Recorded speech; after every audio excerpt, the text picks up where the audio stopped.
Hi, today we're going to show you how to configure a Trinity Multiflex base station.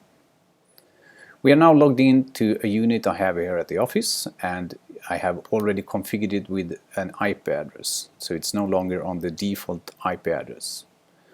The first page you enter into when you log into the unit is the status page. Right now the status page does not show you that much because there are no clients connected to this unit.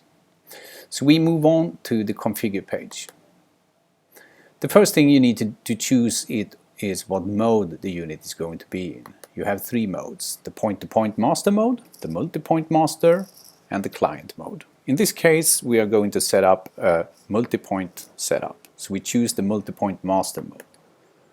Automatically some of the parameters are changed, which you can see, and so now we move on to the next parameter, which is the channel. You can either have the unit choose the channel automatically, or you can choose a channel manually.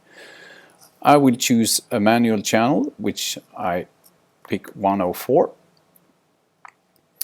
We can then also configure the transmit rate of the base station. This transmit rate, which we have here, controls on what bit rates multicast and broadcast traffic is allowed to go on. And I will allow the whole range, from the lowest modulation up to the highest modulation.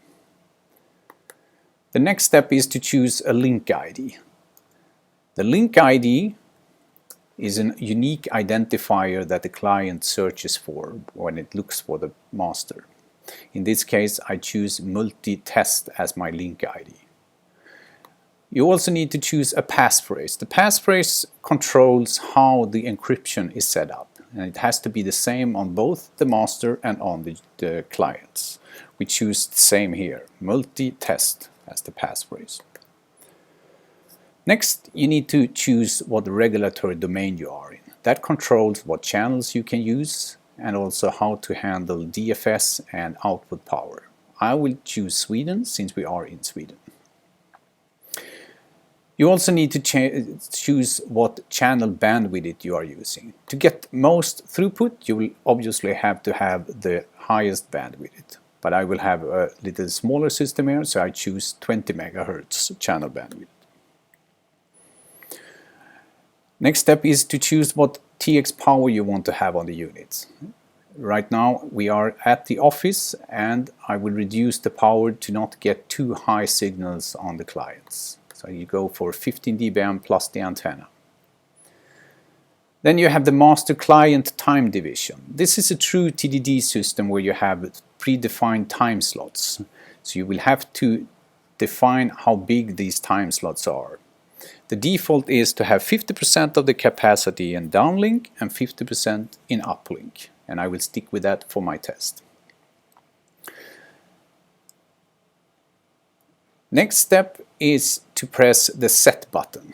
The set button is not actually applying the configuration. It is now temporarily stored in the unit, but it has not been applied yet. So you can move on and do other changes and continue to press set without doing any changes to the current setup.